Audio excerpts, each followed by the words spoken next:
Welcome to Talking Heads on USA Global TV, starring the one and only wonderful Dr. Jacalyn. It's a prestigious place where world-class influencers and experts meet, and where you'll find the most trusted advisors and coaches for all things in life and business. Visit usaglobaltv.com to sign up for our newsletter, get the value you need, and be first in line to learn about events and giveaways and other valuable content. Connect with us. Email Dr. Jacalyn at usaglobaltv.com to talk about how you can become part of USA Global TV. That's USA Global TV, where the doctor is always in.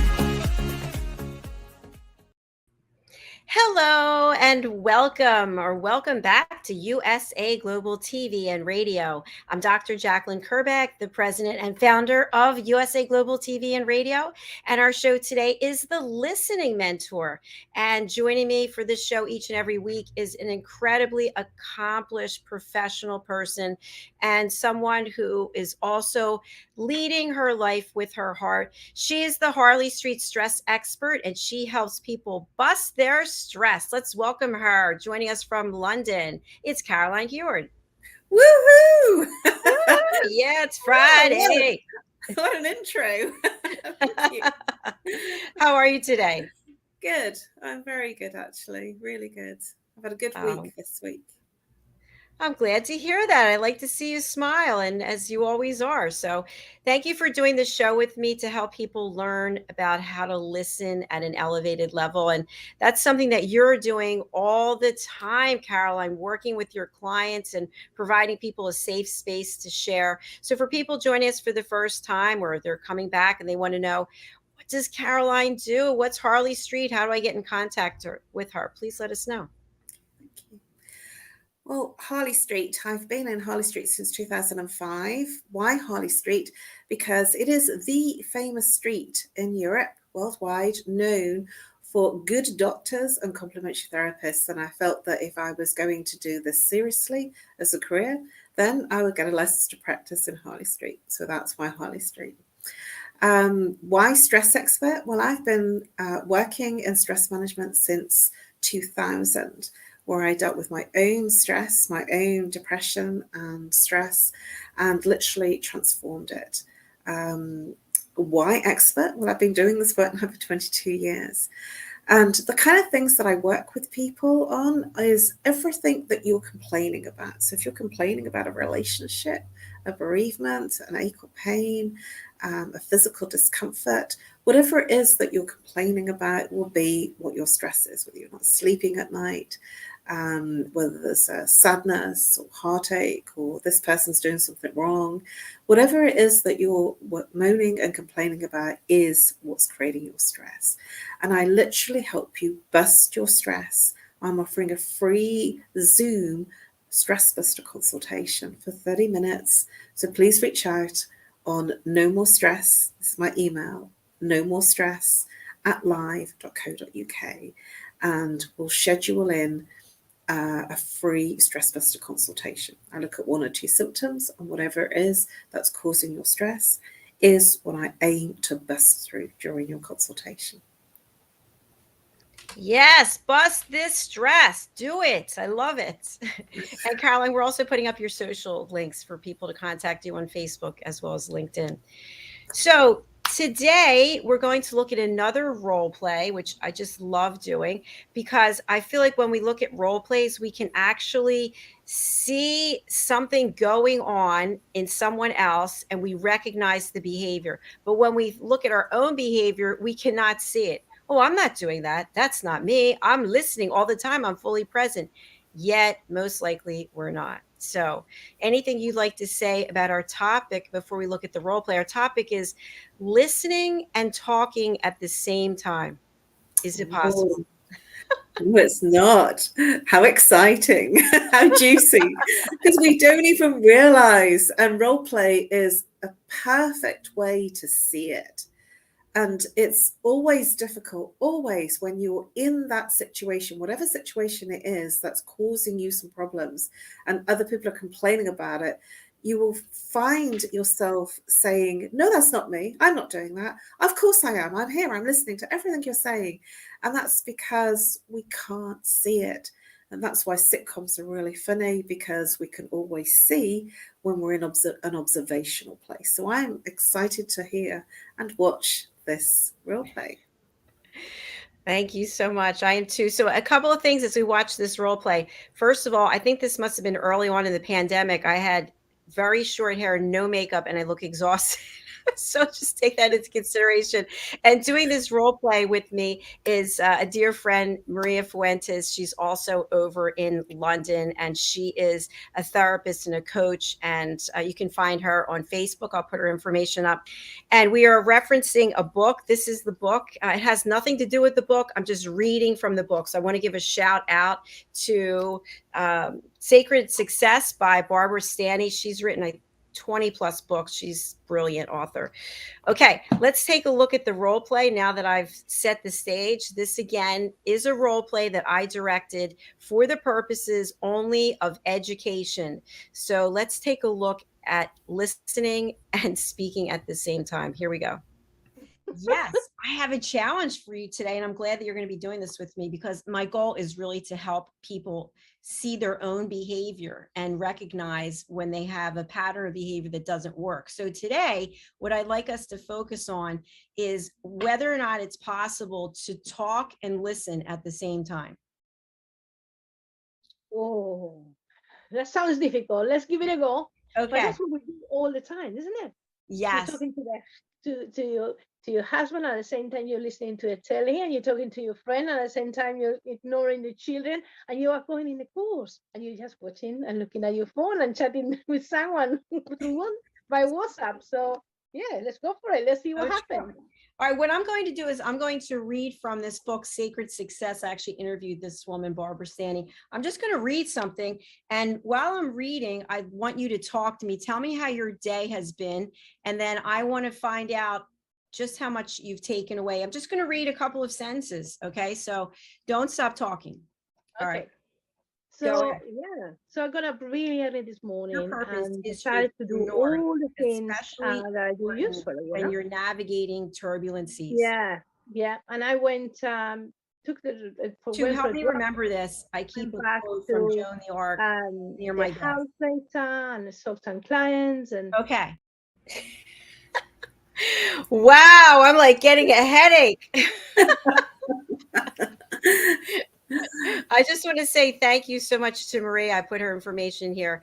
Thank you to Maria. You can follow her on Facebook. She is an award-winning therapist, mindset coach, and speaker. Okay, so Caroline, what was coming up for you in your body as you were watching that? I couldn't focus on either one of you. I couldn't hear either of you. And I had to put my attention on one of you to hear something, and I was hearing garble from the other person.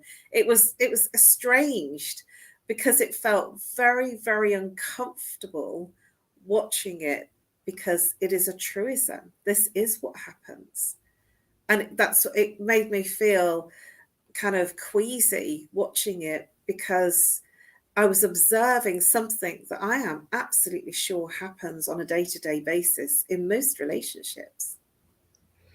I'm glad you shared that. And of course, we're going to look at it a second time, as we always do. But something that came up for me in actually doing the role play is, and this happens in real life, you're doing something else. It's not reading, you're looking, whatever it is, but you're trying to pretend. You're pretending that you're actually fully present, even though you don't realize that. And every once in a while, you'll look up from your phone or you'll stop reading just to see, okay, let me catch a few words so I can spit those words back to the person so they know I was listening. Oh, yes. There's a nice little classic.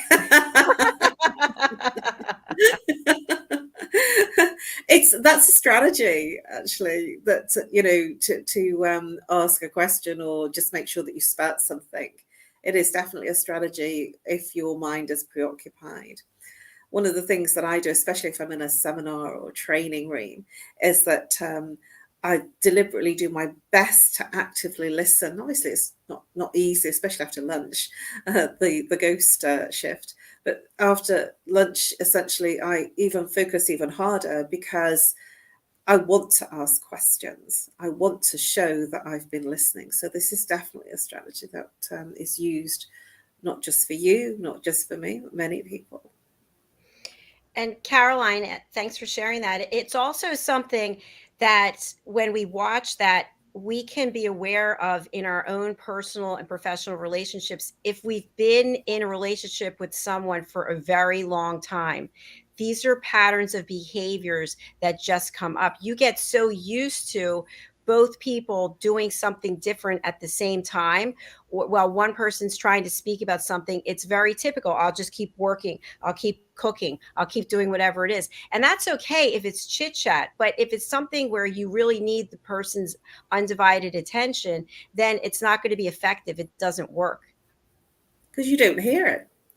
And there's lots of situations, sort of adverts and sitcoms that use this as a cliche that happens, that the man's saying, oh, and I did a striptease, and I was chased by another woman, and the woman's just going, yeah, okay, yeah, that's fine, whatever you want, and the man's saying, so can I have my favorite tea tonight that you absolutely can't stand? Oh yeah, whatever you want. And it's to demonstrate that the person isn't listening. Yeah, I have to share something with you. It's actually embarrassing, but I'm going to say it anyway. I'm not going to mention names, but I was in a relationship with someone, and the person claimed that I wasn't paying attention to them. And as it turns out, the person, to make a point, had shaved off half of the person's mustache, and I never even noticed it. So we were we this relationship, and he said to me, you really don't even look at me, you don't pay attention. I said, what are you talking about? He's like, I shaved off my mustache a week ago. and that was true. I wasn't paying attention. That was a relationship that was dysfunctional. So my point is, it doesn't have to be something visual. It can definitely be something where you just have this coexisting pattern of behavior that you think is working, but it's actually not. And if you were to step out and look at this role play and you see just the way it feels in your body, it just feels painful. It's kind of like, oh, I don't want to be around this. And on that note, we're going to take a look at it again and see if we have any further comments. So for anybody just joining, this is a role play that was directed. You'll see it was directed, and it's just for educational purposes. Thank you. Yes, I have a challenge for you today, and I'm glad that you're going to be doing this with me, because my goal is really to help people see their own behavior and recognize when they have a pattern of behavior that doesn't work. So today, what I'd like us to focus on is whether or not it's possible to talk and listen at the same time. Oh, that sounds difficult. Let's give it a go. Okay. But that's what we do all the time, isn't it? Yes. You're talking to your husband, at the same time you're listening to a telly, and you're talking to your friend, at the same time you're ignoring the children, and you are going in the course, and you're just watching and looking at your phone and chatting with someone by WhatsApp. So yeah, let's go for it. Let's see what happens. All right, what I'm going to do is I'm going to read from this book, Sacred Success. I actually interviewed this woman, Barbara Stanny. I'm just going to read something. And while I'm reading, I want you to talk to me. Tell me how your day has been. And then I want to find out just how much you've taken away. I'm just going to read a couple of sentences. Okay, so don't stop talking. All right. So yeah, so I got up really early this morning and decided to do north, all the things that I do usually when you're navigating turbulent seas. Yeah, and I went took the to help me remember this. I keep a quote from Joan the Arc near my desk. House data and the Sultan clients and okay. What did So anything else that you picked up this time? Yes. There were some pauses on Maria's spot because she was feeling, I could feel her discomfort. So there was like some pregnant pauses where, because your head was down in the book, and she was trying to get your attention, and so she paused, and then she carried on, and then she paused again, and you were still with your head down, not looking or taking any attention as to what she was saying or doing. And that made me feel very uncomfortable in watching that, because that seriously does happen. 2 conversations at the same time means nobody hears anything. And for you, you were desperately reading your book, so it's sort of, it's so real, so to life as to what happens, especially if you're in a family situation, a relationship, even work. You can get so engrossed in what you're doing and saying that you forget about the other person. Don't give them space. Exactly, Caroline. And you know what else happens on a regular basis? We see this over and over again is you're talking, I'm talking, I get louder, you get louder. Now it's escalating. We're literally shouting at each other at the same time. No one can hear what the other one says, but we feel that we must win this. We must have the final word. And it accomplishes nothing, nothing positive. Yes, the escalation of voice. It's as if, like, if you say what you're saying louder, it will reach the person. When you get that escalation on both sides, it feels very, very uncomfortable because it drains your energy. When you start feeling that you have to shout your words to be heard, then the other person does the same, then you're in a match that goes nowhere, only to frustration and leading to a huge drain on your energy. Yes. And Caroline, given your extensive background and all of your experience, I'd like to talk a little bit about what's under the surface when these types of dysfunctional behaviors are exhibited. So we watched the role play. We took away from it that it was very uncomfortable doing the role play. Actually, watching it was painful. And yet these are the behaviors that go on in every home, in every workplace across the world. What is it that is on the foundation or below the foundation of the relationship or of the individual that causes these types of behaviors to manifest and continue? One of the things that I'd like to point out is being heard, a feeling of not being heard, being seen and being heard. And so we'll raise our voice or we'll be very focused on what we're doing because there's a clear requirement, need, desire to be seen and heard. And many of us from children have this situation where we're not taken seriously, or there's other children and we're not brought in and listened to. And so this pattern of needing to be heard comes out in all sorts of different ways. So being seen and being heard is very key for many people as children growing up that aren't. If they're in a family situation where both parents are working in corporate lives or very busy lives, or they're not at home, then the children are not seen and not heard. And so this will create a situation of wanting to be seen in all sorts of ways, or having the last word because they didn't feel they had the last word when they were growing up. Excellent points. Thank you for sharing that. I also encourage people to be comfortable in the silence, that there doesn't have to be a conversation every moment, that when you're silent and you're present, you are learning and you're letting the other person know that you're digesting and processing. Now, on the other side of silence, I'll share another fabulous relationship I was in. I was in a relationship for a very long time, and the person knew in order to really hurt me, what they would do is they would not speak to me. So they would literally walk around and just ignore me. No matter what I was saying, they were totally silent and would not address anything I said for days on end. And that also is very painful. So silence can be a tool that we can use in a productive way and also in a hurtful way. What are your thoughts on that? Oh, painful. And I truly empathize with that experience. I've had the same kind of experience myself in relationships and friendships. And it feels, even if you're not with the person physically, you can really feel that distance. in England, I was born in Birmingham. My family life was in Birmingham, and so I'm caveat it. Oh gosh, I'm saying it this way so that you know where I'm coming from. And we would say she's been sent to Coventry, and I don't know what Coventry had to do with it, but it's a very Birmingham saying. So I'm, giving the parameters of where that phrase would come from. Being sent to Coventry essentially meant that you're not being spoken to or heard.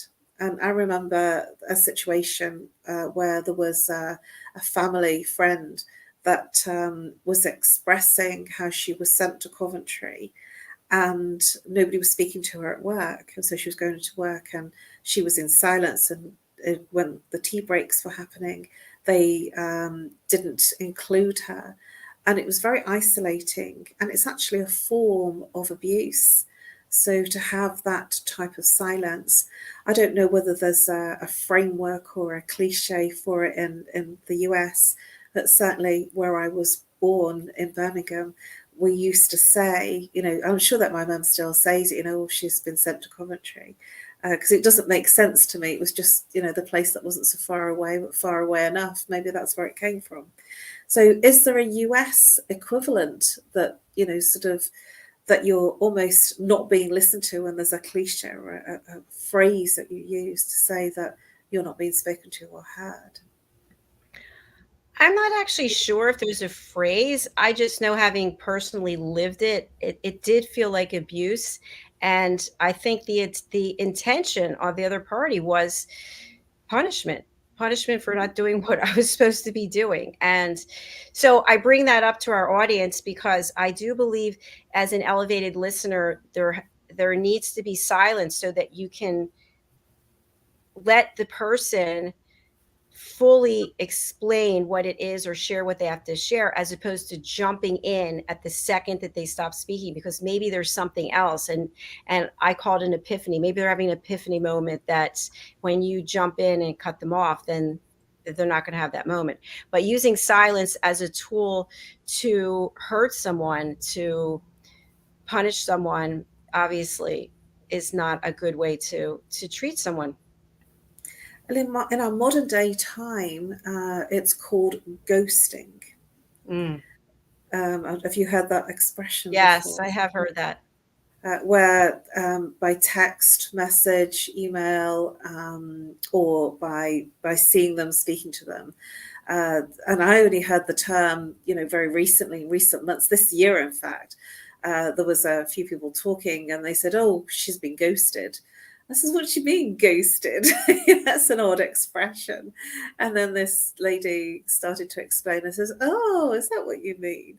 And essentially it's just that the person just ignores you, doesn't communicate with you, and just completely shuts off any response or communication. And that in itself is an energy drain. And so the person then is put into a place almost of being the victim. And the person that's doing that is they're drawing your energy from the fact that you are experiencing that emotional drain. It's fascinating. It's called, it's an energy vampire. To go into that kind of depth of silence it's a control drama. It draws the energy from the person because they want to know, what have I done wrong? What's wrong? What do I do? Did I miss your mum's birthday? Did I miss your birthday? Is it an anniversary? Is it because you're trying to work out, well, what the hell did I do wrong? But it's their strategy. Instead of just saying, this is wrong. And at the same time, it's important, as you say, to give space for somebody to express what they need to express. Because in the silence can be actually transformation. Beautifully stated. We have a comment from one of the audience members. Thank you. We'd love hearing from you. From Tarek, silence and walking away is often a good strategy to diffuse tensions and a good de-escalation technique. Yes, absolutely. Thank you for sharing that. We appreciate you being here. Let us know where you're joining us from, please. So in the case that I mentioned about the silence, this was something that the person was purposefully doing for days on end. And I could go up and jump in front of him and just try to make him laugh, and he wouldn't laugh. It was like he wouldn't, there was no expression whatsoever. And then after doing this for a couple of days, then he would explain why he did it, to put me in my place. So what are your thoughts about what's the comment that our audience member just shared? Well, if before I do that, my response was, "Whoa, that's pretty heavy stuff." I'm punishing you, and forgive me for that's a kind of a real, whoa, who does he think he is to do that to another person? Yes, I agree. I agree. It's And quite Tarek is that's joining us from the United States, from Maine. Thank you so much, Tarek. We appreciate it. So how would you like to address Tarek? Yes. Tarek's comment, yes.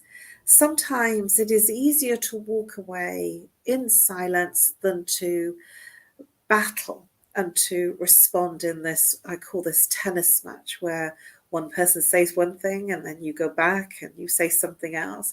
Sometimes it's better to have your own counsel and walk in silence away from something that could explode. And we've got many instances where this is happening in our everyday lives today. We have a lot of situations that are calling us to divide on topics, politics, war, religion, what we should do next in terms of, certainly the UK have had having some crazy times right now in terms of a change of government and politician. And the US have had their own challenges with their politicians too. And sometimes it's better to stay silent, let the person say what they need to say, and let it dissolve. I absolutely agree. And it is about choosing those moments wisely and actually not creating a situation as you were in, Dr. Jacalyn, where it was a form of abuse. Where you were being punished. There is a very different way to look at it. And I've certainly used the strategy of being silent and walking away to work out what was coming up for me in my own counsel, and then dealing with my own inner battle before I went in with my own views. Thank you again, Tarek, for the comment. So, Caroline, here's a question I have for you. When we decide to take a few minutes, let's say we are in a conversation that's starting to escalate and we decide we're going to walk away, my feelings are we should share with the other person what's going to happen, as opposed to just turning our back and leaving the room. I feel uncomfortable right now. I need to take a few minutes out of respect to you and myself. I'm going to walk away. I'm going to go into the other room, and I need about 15 minutes, and then I'll come back. What are your thoughts? Sometimes that's easy to do, and other times it's not. And I'll give you an example of a situation that I found myself in where I did just actually walk away. And that was, and it's quite a topical, tenuous subject. So I'm going to be very cautious in sharing this, that I don't have judgments. It was just something that was coming up for me. And that was, I was in a training arena, and there was a little bit of social time around the fire. I was training during the time in this previous last 2 years, and there were people smoking weed, and I was very, very uncomfortable. And I felt uncomfortable for two reasons. One, I'd never been around that situation before, and I didn't actually know what to do. I was very uncomfortable also because I didn't approve, and that was my own judgment. I didn't approve because I've never taken anything. And because it all seemed very normal to everybody else and they were all doing it and I wasn't, I thought, well, I'm going to look really stupid if I say something. So I literally just kept moving away and leaving the area in the end, saying, you know what, I'm going to turn in. And I didn't say anything, and it took me months to say something because I was in a training arena and the trainers were smoking weed. And that was very challenging for me because I'd never met that before. And so in circumstances like that, I had to come to my own healing journey of what was it that was offending me when everybody else was seeing that it was normal? So this is taking it right to the 11th degree and over the other side. And actually, if there's something that's coming up for you, to not make somebody wrong, because in their place, they were not doing anything wrong. They were not doing anything to hurt me. It offended me because of things that had happened and that I was responsible for in terms of my responses. And that was something that I couldn't say anything about. And I just literally made my leave saying, I'm sorry, I'm going to turn in. But at the same time, I was in a place of judgment because I had to work around what was going on for me and what came up. Caroline, thank you so much for your authenticity and just sharing that. I really appreciate it. Now let's go back to that scenario that you just described. What if you had stated the reason you were leaving? So in other words, I hope you guys are having a great time. I don't smoke pot. It's perfect that you do, but I'm going to leave now. How might that have been received? What was your concern if you had said something like that? I was worried I was going to be judged for being a silly little girl, and what's the matter with you? Like, grow up. I was worried that I was going to get this kind of a response that, what's the matter with you? Have you never seen a bit of weed? And it was sort of because it was seen to be so accepted and so common. I felt like the odd one out, if you know what I mean. And that was me. That wasn't them. That was me. And because of the work that I do, I realized that was something that was coming up in me that I had to address. And I didn't want to make them wrong. It was just wrong for me to be there. It wasn't the right environment for me to be there. And so I at the time, and it took me many months before I actually spoke up and said anything to the trainers. And it was met with unbelievable respect, because I was very genuine in my authenticity and my response. And the response that I had was not what I was expecting. They were very listening, very concerned. They were very honoring of me and my feelings and my thoughts. And essentially, they just said, that's never going to happen again. We're not going to have anybody smoking anything in the training arenas. And that was just huge for me. But it was a huge ordeal because I was worried about being judged. And that's important to say. And that was not going on in their world. That was going on in my world. Oh my God, they're going to think I'm a silly little girl, and it wasn't like that. That was all a scenario in my head. And I was surprised at how respectful they were with my feelings. Caroline, this is such an incredible thing that you shared here, because it doesn't have to be the scenario that you had. It's any scenario where there's something going on and we feel uncomfortable. So when you look back now, based on the response that you received, how you were treated, had you said something that day, do you think you could have alleviated months of living sort of in this gray zone of not knowing what to say, how to act, if you see them again? What could have happened differently had you spoken up based on what you know now? Oh, I would not have suffered. I would not have gone through all those conversations in my head. And, I thought that I was going to be chucked off the course because I had this view of like this non-acceptance of what they were doing. And, they shouldn't be. And that was all me because it didn't feel right for me. And the way that they responded was just so beautiful.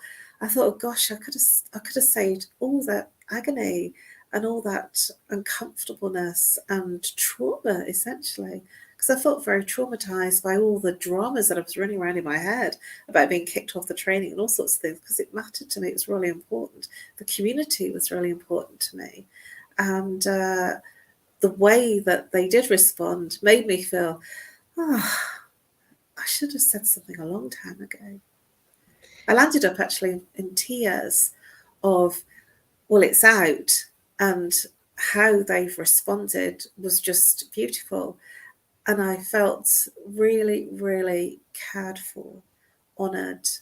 And it just made me realise I should speak up my truth. I should speak my truth more often and not be concerned about a judgment from someone else. Once again, thank you. Beautiful share. Now, just to dive in a little bit deeper, is marijuana legal in the United Kingdom? Are you allowed to smoke recreational pot, or is that to be medicinal reasons? Oh, I don't know. I can never work out where it is. I think it is okay. I don't know. I don't keep up with it all. It's illegal to sell it. So, for other people. I know that for sure. I don't think it is. It has been legalized. Yes, that's right. I'm just working through that question. Yes, it has been legalized. And so there is more. And I didn't grow up in those environments where people did. It was just, a couple of martini and lemonades were really what I did. I was a bit of a lightweight in that aspect. I never smoked, and that's probably why I never got introduced in any way, and I never saw it. And so for me, being, almost 60, it just felt really silly that I was kind of having a thing about it. Whether people did or they didn't. And I'm surprised. I've had these conversations with people that are saying, well, I don't go anywhere near that. But, people do. And I'm now more accepting that people do. But I kind of have this approach, just not in my space. I get that you do, and it's okay. I don't have a judgment about it, but, not when I'm with you. Please be, respectful about what I need, and I know that might sound a little bit sort of judging in itself, but I have some things that are important to me, and that's one of them. Caroline, I'm right there with you. I don't smoke. I don't want to be near people who smoke. I don't judge. I have no judgment. But anyone who's known me for a long time, they'll say, oh, Jacalyn doesn't party. She doesn't stay out late. She's not going to go to clubs. No, it's just not me. I like my Chardonnay, and that's it. So I've been in similar situations. I get invited to parties. Last week I was invited to 2, and I won't go to them for that reason, because I don't. And again, I'm not judging. It's, it's legal in this state, in New Jersey. It's legal a lot of places, and many people do it. Good, enjoy. I have nothing against it, but it's not for me. I don't like the way it smells. So I will not. I've changed my behavior, but I'm not embarrassed to say it. I'm not embarrassed to put it out there on television to say it's not me. It's not for me. It's great for you, fabulous, but I just would prefer to see you when you're not doing it. And if people don't like it, and believe me, there are people who don't like it, and I don't have anything really going on with them anymore, and that's okay too. It was a big lesson for me to literally say my truth, to feel comfortable. This is the share really that I want people to take away. Whatever your truth is, to say it, to feel comfortable if that's your truth to say. Some people don't drink, and they don't feel comfortable around people that are drinking. I'm a bit of a lightweight, a few glasses, and I'm kind of, I'm just really light with it. That doesn't mean to say I've not enjoyed it. It just means that I don't need the extra alcohol to have that effect of being really jolly. That I'm that kind of person anyway. But these are topical things that some people feel uncomfortable about. The important point here is to feel okay and to feel comfortable to be your authentic self, whoever is right for you to be. Whether you smoke, whether you take drugs, whether you like your glass of wine, whether you don't do any of those things, whether your thing is a chocolate bar, whether your thing is curries, it doesn't matter. To really be your truest and your authentic self, and to be comfortable to speak your truth. Exactly. And thank you again. Of course, this is a show about listening. And as we tie it up, it's about not judging the other person for what they're doing, but you have a right to say, I'm here to listen. It's not for me, but I'm happy for you. And that's a much different approach than, I don't want anything to do with him or her. She's doing this and he's doing that, and all the judgments. You can still choose to step away from the relationship, just not in a judging way. And so that was the, sort of to fulfill the situation with the training arena. there was so much love and so much respect on all parts, for each of us. And that this particular training group now don't allow it during the training time, which I feel they've hugely changed the way that they work. And I feel that's a beautiful outcome, from the perspective of me speaking my truth, actually say, this is not comfortable, and I know that it's all okay for you guys, but, it's not comfortable for me. It changed the way that they trained and the way that they taught. And I thought that was magical. That was a transformation, not only for me to learn that it's okay to speak your truth, even if everybody else is doing something that's not what your truth is to say, because it can change and transform other things around you. Yes, absolutely. And something else, Caroline, in reference to that is when you're taking a course, in my opinion, you need to be fully present in order to be able to absorb the material. So if you're partying, drinking, whatever during a training course, I don't know that you're going to be able to take away as much value. I have no research on that, so I'm just putting that out there. I don't know. We do have a couple of comments. Oops, sorry, from our friend Adam. Hi, Adam. Nice to have you back with us. And here's a personal outreach to you, Caroline. I'd love to speak with you, Caroline, to talk about stress if you like. Oh, well, it was wonderful. Yes, Adam, let's connect.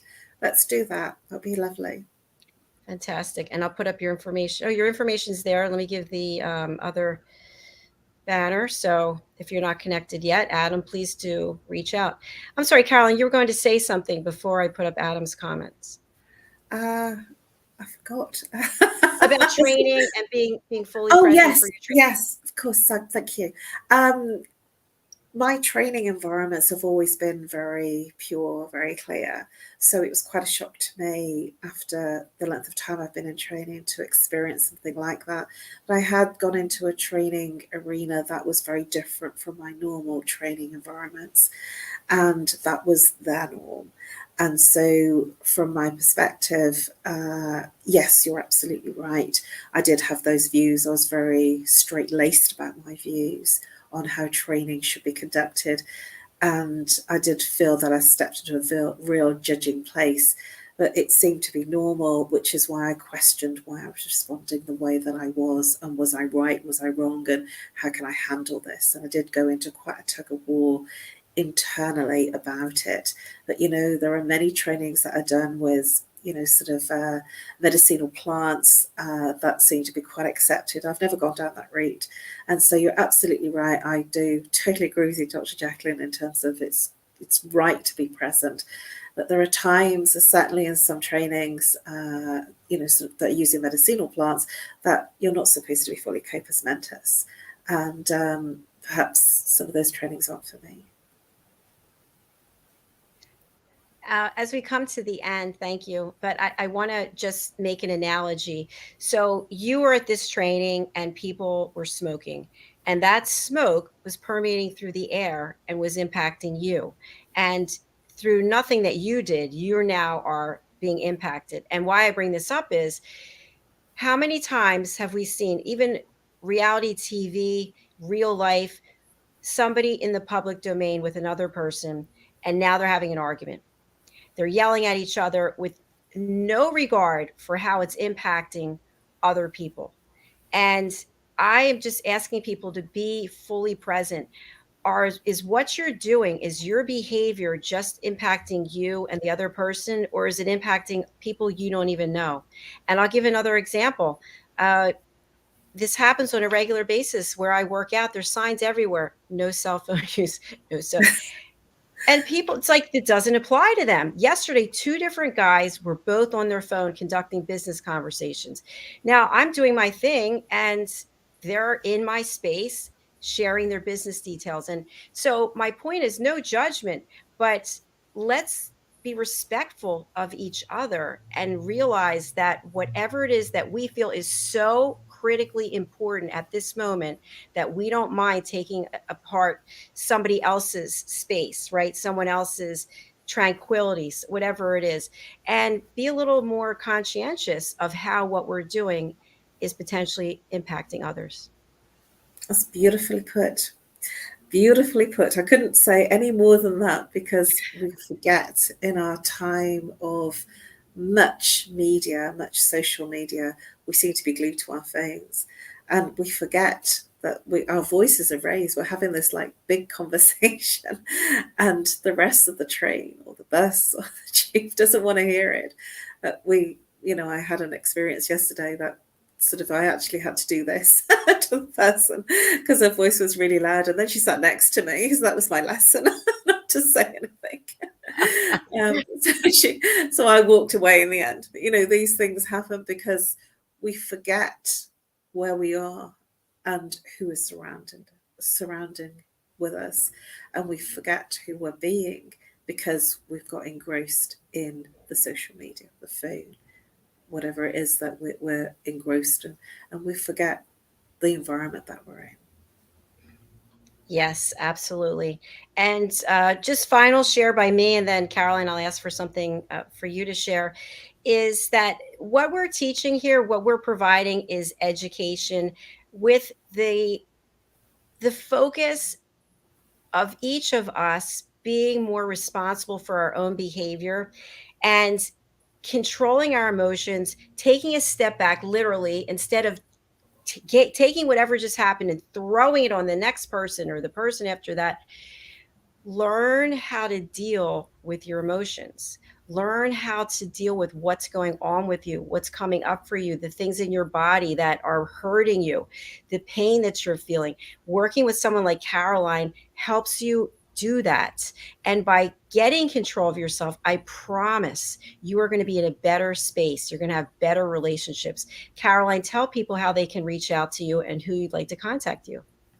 Thank you.